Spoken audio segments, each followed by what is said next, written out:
Hi friends, welcome back to Arsikere YouTube channel. ಇವತ್ತು bike ಟ್ಯಾಕ್ಸಿನ ಎಲ್ಲೋ ಬೋರ್ಡಲ್ಲಿ ಮಾಡಬೇಕಂತ ಹೇಳ್ತಾ ಇದ್ರಲ್ವಾ, ಇದು ಯಾವುದೋ ಒಂದು ಕಂಪ್ನಿ ಪ್ರೊವೈಡ್ ಮಾಡ್ತಾ ಇದೆ. ಈ ಕಂಪ್ನಿಲಿ ಬಂದರೆ ಒಂದು ಬೈಕ್ ಟ್ಯಾಕ್ಸಿನ ಮಾಡೋಕ್ಕಾಗತ್ತಾ ಅನ್ನೋದ್ರ ಬಗ್ಗೆ ಇವತ್ತೊಂದು ಪ್ರಶ್ನೆ ಮಾಡ್ತಾ ಇದ್ದೀನಿ. ನಾವು ಕೂಡ ನಮ್ಮ ಸಬ್ಸ್ಕ್ರೈಬರ್ಸ್ ಕೂಡ ಇದನ್ನು ಕಮೆಂಟ್ ಬಾಕ್ಸಲ್ಲಿ ತಪ್ಪದೆ ತಿಳಿಸ್ಬೇಕು, ಮಾಡೋಕ್ಕಾಗತ್ತಾ ಇಲ್ವಾ ಅಂತವ. ಬನ್ನಿ ಇದ್ರ ಬಗ್ಗೆ ಮಾತಾಡೋಕ್ಕೆ ಮುಂಚೆ ಯಾರಾದರೂ ಫಸ್ಟ್ ಟೈಮ್ ನಮ್ಮ ಚಾನಲ್ ನೋಡ್ತಾ ಇದ್ದಾರೆ ದಯವಿಟ್ಟು ಸಬ್ಸ್ಕ್ರೈಬ್ ಮಾಡ್ಕೊಂಡು ವಿಡಿಯೋನ ವಾಚ್ ಮಾಡಿ, ಹಾಗೆ ಲೈಕ್ ಮಾಡೋದು ಮರಿಬೇಡಿ, ಆದಷ್ಟು ಶೇರ್ ಮಾಡಿ. ನಿಮಗೋಸ್ಕರ ಬೈಕ್ ಟ್ಯಾಕ್ಸಿ ಅಪ್ಡೇಟ್ ತಿಳಿಸ್ತಾನೆ ಇರ್ತೇವೆ ಎವ್ರಿಡೇ. ಬನ್ನಿ ಸ್ನೇಹಿತರೆ, ವಿಡಿಯೋನ ಸ್ಟಾರ್ಟ್ ಮಾಡೋಣ.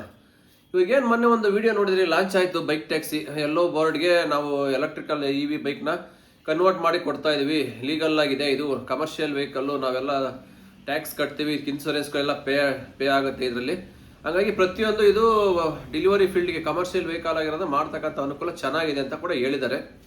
ನಮ್ಮ ಪ್ರಕಾರ ಇದು ಮಾಡೋಕ್ಕಾಗುತ್ತಾ ಅಂತ ನೀವು ಕೇಳ್ಬೋದು. ಖಂಡಿತ ಇದರಲ್ಲಿ ಬೈಕ್ ಟ್ಯಾಕ್ಸಿನ ಮಾಡೋದು ಕಷ್ಟನೇ, ಸುಮಾರು ಪ್ರಾಬ್ಲಮ್ಸ್ ಇದಾವೆ ಇದೊಂದು. ಯಾಕೆಂದರೆ ಇದಕ್ಕೆ ಮುಂಚೆ ನೋಡಿದ್ರೆ ನೀವು ಓಲಾದನ್ನು ಅವನೇ ಕೂಡ ಪ್ರೊವೈಡ್ ಮಾಡೋದು ಸುಮಾರು ಓಲಾ ಬೈಕ್ಗಳು. ಅದು ಏನೋ ಒಂದು ಲೆವೆಲಿಗೆ ಸಕ್ಸಸ್ ಆಯ್ತು, ಇಲ್ಲ ಅಂತ ಹೇಳ್ತಾ ಇಲ್ಲ. ಏನಕ್ಕೆ ಅಂದರೆ ಓಲಾದಲ್ಲಿ ಚಾರ್ಜಿಂಗ್ ಪಾಯಿಂಟ್ಗಳು ಜಾಸ್ತಿ ಕೊಟ್ಟಿದ್ದಾರೆ ಬೆಂಗಳೂರು ತಂಬವ, ಪ್ಲಸ್ ಮೈಲೇಜ್ ನಿಮಗೆ 100 ಮೇಲೆ ಬರ್ತೈತೆ ಅದು ಓಲಾ ಬೈಕು. ಹಂಗಿರೋದ್ರಿಂದ ಏನಾಗ್ತೈತೆ, ನಿಮಗೆ ಒಳ್ಳೆ ಮೈಲೇಜ್ ಬರ್ತಾಯಿತ್ತು, ಸಂಪಾದನೆ ಆಗ್ತೈತೆ. ಮತ್ತು ಚಾರ್ಜಿಂಗ್ ಪಾಯಿಂಟ್ ಅಲ್ಲಲ್ಲೇ ಇರೋದ್ರಿಂದ 1 ಅವರ್ 2 ಅವರ್ಸ್ ಚಾರ್ಜ್ ಹಾಕ್ಕೊಂಡು ನಿಮ್ಗೆ ಹೆಂಗೋ ಬ್ಯಾಟ್ರಿ ಬ್ಯಾಕಪ್ ಆಗ್ತಾಯಿತ್ತು, ಡ್ಯೂಟಿ ಮಾಡ್ತಾಯಿದ್ರು. ಬಟ್ ಈ ಒಂದು ಕಂಪ್ನಿಗೆ ಏನು ಕೊಟ್ಟಿದ್ದಾರಲ್ವಾ, ಇದು ಆ ಥರ ಮಾಡೋಕ್ಕಾಗಲ್ಲ. ಯಾಕೆಂದ್ರೆ ಇವಾಗ ಸ್ಟಾರ್ಟಿಂಗ್ ಹೊಸ್ದಾಗಿ ಓಪನ್ ಆಗಿರೋದು. ಇವ್ರು ಇನ್ನೂ ಚಾರ್ಜಿಂಗ್ ಪಾಯಿಂಟ್ಗಳು ಎಲ್ಲ ಬೆಂಗಳೂರು ತುಂಬ ಕೊಡೋಕ್ಕಾಗಲ್ಲ. ಇವ್ರು ಎಲ್ಲಿ ಇರುತ್ತೋ ಶೋರೂಮ್ಗಳು ಅಲ್ಲೇ ಹೋಗಿ ಚಾರ್ಜ್ ಹಾಕಬೇಕು. ಮತ್ತು ಇದು 100 ಕಿಲೋಮೀಟರ್ ಮೇಲೆ ಮೈಲೇಜ್ ಬರ್ತಕ್ಕಂಥ ವೆಹಿಕಲ್ ಅಲ್ಲ ಅಂತ ನಮ್ಮ ಪ್ರಕಾರ ಅನ್ನಿಸ್ತಾ ಇದೆ. ಅವರೆಲ್ಲೂ ಕೂಡ ಇನ್ನೂ ಹೇಳಿಲ್ಲ ಅದು ಇಷ್ಟು ಕಿಲೋಮೀಟರ್ ಮೈಲೇಜ್ ಬರುತ್ತೆ. ಮ್ಯಾಕ್ಸಿಮಮ್ 100 ಒಳಗಡೆ ಇರುತ್ತೆ. ಇವಾಗ ಬರ್ತಿರೋ ವೆಹಿಕಲ್ ಎಲ್ಲ ಜಾಸ್ತಿ ಅಷ್ಟೇ ಬರ್ತಿರೋದು. ಹಂಗಾಗಿ ಇಷ್ಟು ಬರೋದ್ರಿಂದ ಏನಾಗುತ್ತೆ, ಒಂದು 3 ತಿಂಗಳು 6 ತಿಂಗಳಲ್ಲಿ ಮೈಲೇಜ್ ಡ್ರಾಪ್ ಆಗಿಬಿಡುತ್ತೆ. ಎಲೆಕ್ಟ್ರಿಕಲ್ ವೆಹಿಕಲ್ ಅಂದರೆ ಎಲ್ಲರಿಗೂ ಗೊತ್ತಿರಬೇಕು. 100 ಕಿಲೋಮೀಟರ್ ಬರ್ತಾ ಇರ್ತಕ್ಕಂಥ ಗಾಡಿ 3 ಮಂತ್ಸಲ್ಲಿ 80 ಬರುತ್ತೆ, 6 ಮಂತ್ಗೆ 50 ಬಂದುಬಿಡುತ್ತೆ. ಯಾಕೆ ನಾವು ಎಲೆಕ್ಟ್ರಿಕಲ್ ವೆಹಿಕಲ್ ಯೂಸ್ ಮಾಡಿದ್ದು. ಓನ್ ವೆಹಿಕಲ್ ತೊಗೊಂಡು 300 ಕಿಲೋಮೀಟರ್ ಬರುತ್ತೆ ಅಂತ ಸುಮ್ಮನೆ ಸುಳ್ಳು ಹೇಳಿ ತೊಗೊಂಡ್ರಿ, ಕೊಡಿಸ್ಕೊಡ್ದು ಹೇಳ್ತಾರೆ ಶೋರೂಮ್ಗಳಲ್ಲಿ. ತಗೊಂಡು ಓಡಿಸ್ತಾ ಬರ್ತಾಯಿದ್ದು 200 ಕಿಲೋಮೀಟ್ರು, ಒಂದು 6 ತಿಂಗಳಿಗೆಲ್ಲವ 100-120ಕ್ಕೆ ಬಂದೋಯ್ತು.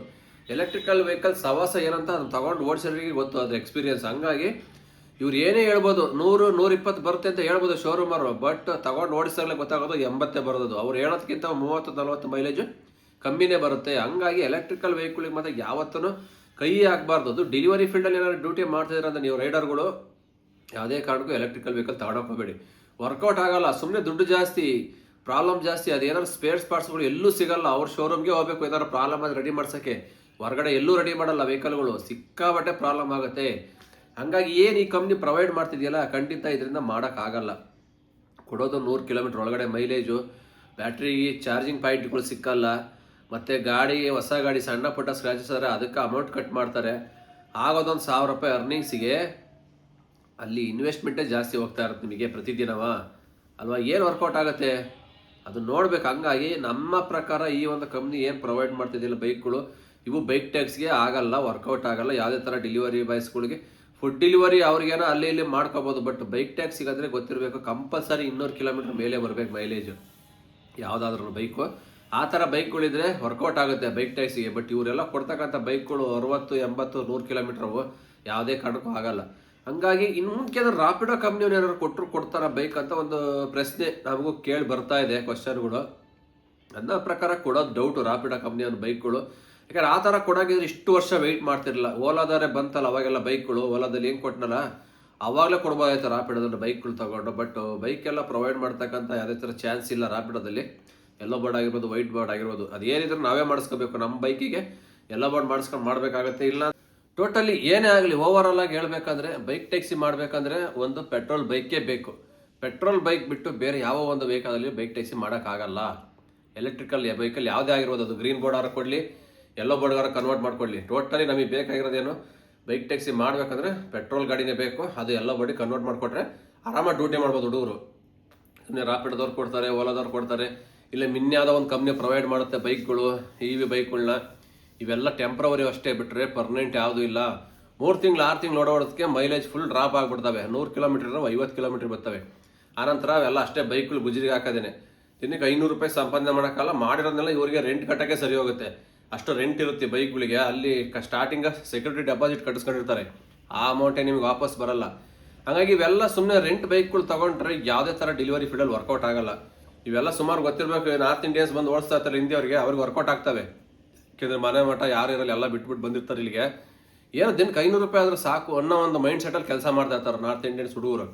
ಅಂಥವ್ರಿಗೆಲ್ಲ ವರ್ಕೌಟ್ ಆಗ್ತದೆ. ಬಟ್ ಇಲ್ಲಿ ಕರ್ನಾಟಕದಲ್ಲಿ ಇಲ್ಲೇ ಒಟ್ಟು ಇಲ್ಲೇ ಬೆಳೆದಿರೋರಿಗೆ ಎಲ್ಲ ಫ್ಯಾಮಿಲಿ ಮಕ್ಕಳು ಮರಿ ಎಲ್ಲ ಇಲ್ಲೇ ಸೆಟ್ಲ್ ಆಗಿರ್ತಾರೆ. 500 ರೂಪಾಯಿ 1000 ರೂಪಾಯಿ ಸಂಪಾದನೆ ಮಾಡಿದರೆ ಅವ್ರ ದಿನಕ್ಕೆ ಫ್ಯಾಮಿಲಿ ಖರ್ಚಿಗೆ ಸಾಕಾಗಲ್ಲ. ಹಂಗಾಗಿ ಸ್ವಂತ ಬೈಕ್ ಇದ್ರೆ ಅಟ್ಲೀಸ್ಟ್ ದಿನಕ್ಕೆ 2000 ರೂಪಾಯಿ ಟಾರ್ಗೆಟ್ ಇಟ್ ಮಾಡಬೇಕು ಬೈಕ್ ಟ್ಯಾಕ್ಸಿ ರೈಡರ್ಸ್ ಅಂದರೆ. ಅವಾಗ ಮಾತ್ರನ ಖರ್ಚು ಒಂದು 1000 ರೂಪಾಯಿ ಹೋದ್ರೂ 1000 ರೂಪಾಯಿ ಅವರು ಸೇವ್ ಆಗುತ್ತೆ ದಿನಕ್ಕೆ. ಇವ್ರು ಕೊಡ್ತಕ್ಕಂಥ ಬೈಕ್ಗಳಲ್ಲಿ 1000 ಕೂಡ ಅರ್ನಿಂಗ್ಸ್ ಮಾಡೋಕ್ಕಾಗಲ್ಲ ಯಾವುದೇ ಥರ ಎಲೆಕ್ಟ್ರಿಕಲ್ ವೆಹಿಕಲಲ್ಲಿ. ಮುಂದಿನ ದಿನಗಳಲ್ಲಿ ಏನಾಗುತ್ತೆ ಅಂತ ಗೊತ್ತಿಲ್ಲ. ಎಲ್ಲ ಕಮರ್ಷಿಯಲ್ ವೆಹಿಕಲ್ಲು ಇದು ನಾವು ಅಪ್ರೂವಲ್ ತೊಗೊಂಡಿದ್ದೀವಿ RTO ಇಂದನ, ನಾವು ಬೈಕ್ ಪ್ರೊವೈಡ್ ಮಾಡ್ತಿದ್ದೀವಿ ಬೈಕ್ ಟ್ಯಾಕ್ಸಿ ರೈಡರ್ಸ್ಗೆ ಅಂತ ಇವರೇನೋ ಹೇಳ್ತಾ ಇದ್ದಾರೆ. ಇವಾಗ ವೈಟ್ ಬೋರ್ಡಲ್ಲಿ ಬ್ಯಾನ್ ಆಯ್ತಲ್ವ, ಇದೇ ಒಂದು ಆಪರ್ಚುನಿಟಿ ಇವ್ರಿಗೆ ಕೂಡ ಸಿಗ್ದಂಗೆ ಆಯಿತು ಟೈಮ್ಗೆ. ಅಂಥ ಟೈಮಿಗೆ ಇವಾಗ ಲಾಂಚ್ ಮಾಡಿದ್ದಾರೆ. ನಮ್ಮ ಪ್ರಕಾರ ಯಾರೋ ತೊಗೊಂಡು ಈ ಬೈಕ್ಗಳನ್ನ ಬೈಕ್ ಟ್ಯಾಕ್ಸಿ ಮಾಡಲ್ಲ ಅಂತ ಅನ್ನಿಸ್ತಾ ಇದೆ, ಡೌಟೇನೆ. ಯಾಕೆಂದರೆ ಗೊತ್ತಿರಬೇಕಲ್ವ, ದುಡ್ಡು ಜಾಸ್ತಿ ಇವಕ್ಕೆಲ್ಲ, ಬಾಡಿಗೆ ರೆಂಟು ಜಾಸ್ತಿ, ಡೆಪಾಸಿಟ್ ಅಮೌಂಟು ಜಾಸ್ತಿ. ಹಂಗಾಗಿ ಇರೋದ್ರಿಂದ ಏನಾಗುತ್ತೆ, ಇಷ್ಟೆಲ್ಲ ಕಟ್ಟಿ ಇವ್ರು ಮಾಡ್ತಕ್ಕಂಥ ಸಂಪಾದನೆಗೆ ಏನೂ ವರ್ಕೌಟ್ ಆಗಲ್ಲ ಬೈಕ್ ಟ್ಯಾಕ್ಸಿ ರೈಡರ್ಸ್ಗಳಿಗೆ. ಅದಕ್ಕೋಸ್ಕರ ಏನೇ ಆಗಲಿ ಆದಷ್ಟು ಬೇಗ ಯಾರ್ಯಾರ್ದು ಓನ್ ವೆಹಿಕಲ್ ಇದ್ದಾವೆ ಅವ್ರದ್ದೇ ವೆಹಿಕಲ್ಗೆ ಎಲ್ಲೋ ಬೋರ್ಡ ಕನ್ವರ್ಟ್ ಆಗಿ ಮಾಡಿಕೊಟ್ರೆ ಮಾತ್ರ ಬೈಕ್ ಟ್ಯಾಕ್ಸಿ ಮಾಡೋಕ್ಕೆ ಅನುಕೂಲ ಆಗುತ್ತೆ. ಇಲ್ಲಾಂದರೆ ಈ ಥರ ಎಲ್ಲ ಗಾಡಿಗಳು ಬಂದರೆ ಯಾವುದೇ ಕಾರಣಕ್ಕೆ ಡ್ಯೂಟಿ ಮಾಡೋಕ್ಕೆ ಆಗೋದೇ ಇಲ್ಲ. ಯಾವುದೇ ಒಂದು ಕಂಪ್ನಿಯವ್ರು ಕೊಡಲಿ, ಇವೆಲ್ಲ ಡ್ಯೂಟಿ ಟೆಂಪ್ರವರಿ ಅಷ್ಟೇ ಹೊರತು ಪರ್ಮನೆಂಟ್ ಸೊಲ್ಯೂಷನ್ ಅಲ್ಲ. ಇದಕ್ಕೆಲ್ಲ ಪರ್ಮನೆಂಟ್ ಸೊಲ್ಯೂಷನ್ ಅಂದರೆ ಏನು, ಸುಪ್ರೀಂ ಕೋರ್ಟಿಂದ ಆರ್ಡ್ರ್ ಪಾಸ್ ಆಗಬೇಕು, ಬೈಕ್ ಟ್ಯಾಕ್ಸಿ ಪರವಾಗಿ ನ್ಯಾಯ ಬರಬೇಕು, ಪಾಲಿಸಿ ರಚನೆ ಮಾಡಿ ಎಲ್ಲೋ ಬೋರ್ಡಲ್ಲಿ ಬೈಕ್ ಟ್ಯಾಕ್ಸಿ ಮಾಡಿ ಅವರೇ ರೈಡರ್ ಇರಬೇಕು, ಅವ್ರದ್ದೇ ಗಾಡಿ ರಿಜಿಸ್ಟರ್ ಆಗಿರಬೇಕು, ಅವರೇ ಡ್ಯೂಟಿ ಮಾಡ್ತಾ ಇರಬೇಕು.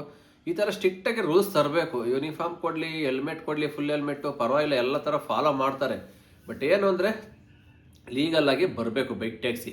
ಇವಾಗೇನು ಇಲ್ಲಿಗಲ್ ಅಂತಾರಲ್ಲ, ಇದು ಒಂದು ಕಳಂಕ ತೊಳೆದು ಬೈಕ್ ಟ್ಯಾಕ್ಸಿಗೆ ಲೀಗಲ್ಲಾಗಿ ಬಂದುಬಿಟ್ರೆ ಯಾವುದೇ ಥರ ಭಯ ಇಲ್ದಂಗೆ ಧೈರ್ಯವಾಗಿ ಎಲ್ಲರೂ ಡ್ಯೂಟಿ ಮಾಡ್ತಾರೆ. ಇವಾಗೆಲ್ಲ ಮಾಡ್ತಾಯಿದ್ದಾರೆ, ಇವಾಗೇನು ಮಾಡ್ತಾ ಇಲ್ಲ ಅಂತ ಹೇಳ್ತಾಯಿಲ್ಲ. ವೈಟ್ ಬೋರ್ಡಲ್ಲೇ ಬೇಜಾನ್ ಜನ ಮಾಡ್ತಾಯಿದ್ದಾರೆ, ನಾವು ನೋಡ್ತಾ ಇದ್ದೀವಿ. ಇವೊಂಥರ ಕದ್ದು ಮುಚ್ಚಿ ಕಳ್ತನ ಮಾಡ್ದಂಗಿದೆ ಇವಾಗ, ಹಂಗೆ ಆಗಿರೋದು. ಇವಾಗ ಲೀಗಲಾಗಿ ಮಾಡೋಕೆ ಆಗ್ತಾಯಿಲ್ಲ ರಾಜಾರೋಷವಾಗಿ. ಅಲ್ಲಿ ಇಲ್ಲಿ ಕದ್ದು ಮುಚ್ಚಿ ಎಲ್ಲಿ ಆಟೋದವ್ರು ಹಿಡಿತಾರಪ್ಪ, ಎಲ್ಲಿ ಆಟೋದವ್ರು ಹಿಡಿತಾರಪ್ಪ, ಈ ಥರ ಭಯದಿಂದ ಓಡಿಸ್ಕೊಂಡು ಡ್ಯೂಟಿ ಮಾಡ್ತಾಯಿದ್ರು ಹುಡುಗರು. ಹಂಗಾಗಿ ಇದೆಲ್ಲ ಭಯ ಎಲ್ಲ ತೆಗೆದು ಲೀಗಲ್ಲಾಗಿ ಓಪನ್ ಅಪ್ಪಾಗಿ ಡ್ಯೂಟಿ ಮಾಡಬೇಕು ಅಂದರೆ ಪರ್ಮಿಷನ್ ಬರಬೇಕು ಬೈಕ್ ಟ್ಯಾಕ್ಸಿಗೆ ಲೀಗಲಾಗಿ. ಅಲ್ಲಿ ಗಂಟನೂ ಇದೇ ಪರಿಸ್ಥಿತಿ ಆಗ್ತಾ ಇರುತ್ತೆ. ಪದೇ ಪದೇ ಅವರು ಹಿಡಿಯೋದು, ಕಿರಿಕ್ ಮಾಡೋದು, ಇಲ್ಲ RTOದವ್ರು ಹಿಡಿದು ಗಾಡಿ ಸೀಸ್ ಮಾಡೋದು, ಪೆನಾಲ್ಟಿ ಹಾಕೋದು, ಇವು ತಪ್ಪದೇ ಇಲ್ಲ. ಇವು ನಡೀತಾ ಇರ್ತಾವೆ ಪ್ರತಿನಿತ್ಯಗಳು. ಇವತ್ತು ಪ್ರತಿನಿತ್ಯನೂ ಎಷ್ಟೇ ಗಾಡಿ ಸೀಸ್ ಮಾಡ್ತಾರೆ, ಎಲ್ಲವೂ ಕೂಡ ಏನೋ ನ್ಯೂಸಲ್ಲಿ ಬರಲ್ಲ. ಕೆಲವೊಂದು ಏರಿಯಾಗಳಲ್ಲಿ ಹಿಡಿದು 1-2 ಅವೆಲ್ಲ ಹಂಗೆ ಹೋಗ್ತವೆ, ಮತ್ತೆ ಫೈನ್ ಕಟ್ತಾರೆ, ಬಿಡಿಸ್ಕೊಂಬರ್ತಾರೆ. ಹಾಗಾಗಿ ಸ್ಟಾರ್ಟಿಂಗಲ್ಲಿ 1-2 ದಿನ ಏನು ದೊಡ್ಡದಾಗೆ ಹೋರಾಟ ಆಯ್ತಲ್ಲ ಬೈಕ್ ಟ್ಯಾಕ್ಸಿ ವಿರುದ್ಧವಾಗಿ, ಸುಮಾರು 1000 ಬೈಕ್ ಸೀಸ್ ಮಾಡಿದ್ರು 2-3 ದಿನದಲ್ಲಿ. ಅವಾಗ ಮಾತ್ರ ಫುಲ್ ವೈರಲ್ ಆಯಿತು ಬೆಂಗಳೂರು ತಬ್ಬ. ಅದಾದ ನಂತರ ನಮ್ಮ ಕರ್ನಾಟಕ ಪೊಲೀಸ್ ಕೂಡ ಒಂದು ಅನೌನ್ಸ್ ಮಾಡಿದ್ರು, ಯಾರು ಆಟೋದವ್ರು ಹಿಡಿಯಂಗಿಲ್ಲ, ನಿಮಗೆ ರೈಟ್ಸ್ ಇಲ್ಲ, ನಿಮ್ಗೆ ಯಾರು ಪರ್ಮಿಷನ್ ಕೊಟ್ಟಿದ್ದು, ವೈಟ್ ಬೋರ್ಡಲ್ಲಿ ಓಡ್ತಾರ ಅದು ಇಲ್ಲಿಗಲ್ಲ, ಅದನ್ನು RTOದವ್ರು ನೋಡ್ಕೊತಾರೆ, ನಿಮ್ಮ ಕೆಲಸ ನೀವು ಮಾಡಿ, ನಿಮ್ದೆಷ್ಟು ಬರೀ ಪಬ್ಲಿಕ್ ಸರ್ವೆಂಟ್ ಅಷ್ಟೇ ಇರೋದು ಅಂತ ಯಾವಾಗ ಒಂದು ಸ್ವಲ್ಪ ವಾರ್ನಿಂಗ್ ಕೊಟ್ರಲ್ವಾ.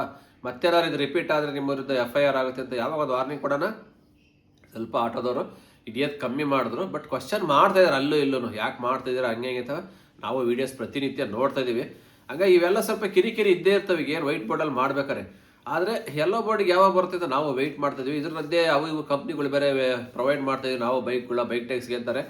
ನಮ್ಮ ಪ್ರಕಾರ ಯಾವ ಒಂದು ಕಂಪ್ನಿ ಎಲೆಕ್ಟ್ರಿಕಲ್ ವೆಹಿಕಲ್ಗಳು ಬಂದ್ರೂ ಎಲ್ಲೋ ಬೋರ್ಡಿಗೆ ಡ್ಯೂಟಿ ಮಾಡೋಕ್ಕಂತೂ ಸಾಧ್ಯನೇ ಇಲ್ಲ. ಹೇಳ್ತಾ ಇಲ್ವಾ, ಇವೆಲ್ಲ ಟೆಂಪ್ರವರಿ ಸೊಲ್ಯೂಷನ್ ಹೊರತು ಪರ್ಮನೆಂಟ್ ಸೊಲ್ಯೂಷನ್ ಅಲ್ಲ. ಹಂಗಾಗಿ ಪರ್ಮನೆಂಟ್ ಸೊಲ್ಯೂಷನ್ ಬರಬೇಕು ಅಂದರೆ ನಮ್ಮ ಸುಪ್ರೀಂ ಕೋರ್ಟು ಆದಷ್ಟು ಬೇಗ ಕೇಸ್ ಕ್ಲಿಯರ್ ಮಾಡಿ ಬೈಕ್ ಟ್ಯಾಕ್ಸಿ ಪರವಾಗಿ ಕೊಟ್ಟರೆ ಖಂಡಿತ ಆಗುತ್ತೆ. ಯಾಕಂದರೆ ಸುಮಾರು ಕಷ್ಟ ಇದೆ ರೈಡರ್ಗಳಿಗೆ, ಒದ್ದಾಡ್ತವ್ರೆ ಕೆಲಸ ಇಲ್ದಾರೆ. ಇಂಥ ಟೈಮಲ್ಲಿ ಹಬ್ಬ ಹರಿದಿನಗಳು ಬಂದು ಎಲ್ರಿಗೂ ಗೊತ್ತಿರಬೇಕು. ನಾವು ವರಮಹಾಲಕ್ಷ್ಮಿ ಹಬ್ಬ, ಗೌರಿ ಗಣೇಶ ಹಬ್ಬ, ದೀಪಾವಳಿ, ದಸರಾ, ಸಾಲು ಹಬ್ಬಗಳು, ಸುಮಾರು ಕಮಿಟ್ಮೆಂಟ್ಗಳು, ಅವ್ರವರೆಗೆ ಎಷ್ಟು ಖರ್ಚಿರ್ತವೆ ಹಬ್ಬಗಳಿಗೆ, ರಜೆಗಳು ಬೇರೆ ಆಗ್ತಾ ಇರ್ತವೆ. ಇಂಥ ಟೈಮಲ್ಲಿನೇ ಬೈಕ್ ಟ್ಯಾಕ್ಸಿನ ಬ್ಯಾನ್ ಮಾಡಿಬಿಟ್ರೆ ಎಲ್ಲಿಗೆ ಹೋಗ್ಬೇಕಲ್ವ ಸಂಪಾದನೆ ಮಾಡೋಕ್ಕೆ, ತುಂಬ ಕಷ್ಟ ಆಗುತ್ತೆ ಎಲ್ಲರಿಗೂ. ಈಗ ಆಲ್ರೆಡಿ ಕಷ್ಟದಲ್ಲಿ ಇದ್ದಾರೆ ಡೆಲಿವರಿ ಬಾಯ್ಸ್ ಅಂದರೆ ಗೊತ್ತಿರಬೇಕು, ಎಷ್ಟು ಕಷ್ಟ ಬಿದ್ದು ಡ್ಯೂಟಿ ಮಾಡಿದಂಥ ಕಮಿಟ್ಮೆಂಟ್ ಇರ್ತವೆ. ಇಂಥ ಟೈಮಲ್ಲಿ, ಇಂಥ ಒಳ್ಳೆ ಡಿಮ್ಯಾಂಡ್ ಇರೋ ಟೈಮಲ್ಲಿ ಈಗ ಬೈಕ್ ಟ್ಯಾಕ್ಸಿ ಬ್ಯಾನ್ ಅಂದರೆ ತುಂಬ ಕಷ್ಟನೇ ಕೆಲಸ. ಬೇರೆ ಎಲ್ಲಿ ಯಾರು ಕೊಡ್ತಾರೆ ಇವಾಗ? ಯಾವ ಕಂಪ್ನಿಗೆ ಹೋದ್ರೂ 15,000 20,000ಕ್ಕೆ ತಿಂಗಳೆಲ್ಲ ಅವ್ರು ಹೇಳ್ದಂಗೆ ಕೇಳ್ಕೊಂಡು ಕೆಲಸ ಮಾಡೋಕ್ಕಾಗಲ್ಲ. ಹಂಗಾಗಿ ಏನೋ ಡೆಲಿವರಿ ಫೀಲ್ಡಲ್ಲಿಂದರೆ ಒಂದು ಟಾರ್ಗೆಟ್ ಇಟ್ ಮಾಡ್ತಾರೆ. 1,000 ಬೇಕಾದ್ರೆ ಇವತ್ತು ಮಾಡ್ಬೋದು, ಇನ್ನೂ ಸ್ವಲ್ಪ ಎಕ್ಸ್ಟ್ರಾ ಓವರ್ ಟೈಮ್ ಮಾಡಿದ್ರೆ 2,000 ಬೇಕಾದ್ರೆ ಮಾಡ್ಬೋದು ಈ ಒಂದು ಫೀಲ್ಡಲ್ಲಿ. ಹಂಗಾಗಿ ಆ ಥರ ಇರ್ತಕ್ಕಂಥ ಸಂಪಾದನೆನ ಇವತ್ತು ಏಕಾಏಕಿ ಕಲ್ಲು ಹಾಕ್ಬಿಟ್ರೆ ಕೆಲಸಕ್ಕೆ ತುಂಬ ಕಷ್ಟ ಆಗ್ಬಿಡ್ತು ಒಂದೇ ಸರಿ. ಏನೋ ಒಂದು ಟೈಮ್ ಕೊಟ್ಟಾದ್ರೂ, ಇಲ್ಲ ಒಂದು 2 ತಿಂಗಳು 3 ತಿಂಗಳು ಟೈಮ್ ಕೊಟ್ಟು ಅಷ್ಟರೊಳಗೆ ನೀವು ಎಲ್ಲ ಕನ್ವರ್ಟ್ ಮಾಡ್ಕೊಂಡು ಮಾಡಿ ಏನೋ ಒಂದು ಹೇಳಿದ್ರೆ ಮಾಡ್ತಾಯಿದ್ರು. ಏಕಾಏಕಿ ಏನು ಇಲ್ದೇ ಒಂದೇ ಸಲ ಬೈಕ್ ಟ್ಯಾಕ್ಸಿಗೆ ಬ್ಯಾನ್ ಮಾಡಿದ್ರಿಂದವ ಸುಮಾರು ಕಷ್ಟ ಆಗ್ಬಿಡ್ತು ರೈಡರ್ಗಳಿಗೆ. ಒಂದು ಸ್ಟಾರ್ಟಿಂಗಲ್ಲಂತೂ 1 ವಾರ ಸಿಕ್ಕಾಬಟ್ಟೆ ಒದ್ದಾಡ್ಬಿಟ್ಟಿದ್ದಾರೆ. ಎಲ್ಲೂ ಕಂಪ್ಲೀಟ್ ಸ್ಟಾಪ್ ಆಗ್ಬಿಟ್ಟಿತ್ತು, ಮಾಡೋಕ್ಕಾಗ್ತಿರಲ್ಲ. ಸುಮಾರು ಜನ ಬೈಕ್ ಸೀಸ್ ಆದವು, ಬೈಕೆಲ್ಲ ಹಳೆ ಫೈನೆಲ್ಲ ಕಟ್ಟಿ ಅದಕ್ಕೆ 5,000 ರೂಪಾಯಿ ಬೈಕ್ ಸೀಸ್ ಆಗಿದ್ದು ಕಟ್ಟಿ ಏನೋ ಬಿಡಿಸ್ಕೊಂಬಂದರು. ಈಗ ಮತ್ತೆ ಸ್ವಲ್ಪ ಯಥಾಸ್ಥಿತಿಯನ್ನಾಗೆ ಸ್ವಲ್ಪ ಜನ ಮತ್ತೆ ಮಾಡ್ತಾ ಇದ್ದಾರೆ, ಭಯ ಇದ್ರೂ ಅಲ್ಲಿ ಇಲ್ಲಿ ಕದ್ದು ಮುಚ್ಚಿ. ಬಟ್ ಯಾವತ್ತಿದ್ದು ಡೇಂಜರೇ ಅಲ್ವಾ, ವೈಟ್ ಬೋರ್ಡಲ್ಲಿ ಬೈಕ್ ಟ್ಯಾಕ್ಸಿ ಮಾಡೋದು ಡೇಂಜರೇ, ಯಾವಾಗ ಏನಾಗುತ್ತೆ ಅಂತ ಹೇಳೋಕ್ಕಾಗಲ್ಲ. ಹಾಗಾಗಿ ಆದಷ್ಟು ಬೇಗ ಈ ಬೈಕ್ ಟ್ಯಾಕ್ಸಿಗೆ ಒಂದು ಪರಿಹಾರ ಬರಬೇಕು, ಇಲ್ಲಾಂದರೆ ಇದೇ ಥರ ಇದ್ದರೆ ಯಾರಿಗೂ ನೆಮ್ಮದಿಯಾಗಿ ಇರೋಕ್ಕಾಗಲ್ಲ ಬೆಂಗಳೂರಲ್ಲಿ. ಇಷ್ಟು ಹೇಳ್ತಾ ವಿಡಿಯೋ ಇಲ್ಲಿಗೆ ಮುಗಿಸ್ತಾ ಇದ್ದೀನಿ, ಮತ್ತೆ ಸಿಗ್ತೀನಿ ಮುಂದಿನ ವಿಡಿಯೋದಲ್ಲಿ. ಅಲ್ಲಿವರೆಗೂ take care, bye bye, have a nice day. ಜೈ ಹಿಂದ್, ಜೈ ಕರ್ನಾಟಕ ಮಾತೆ.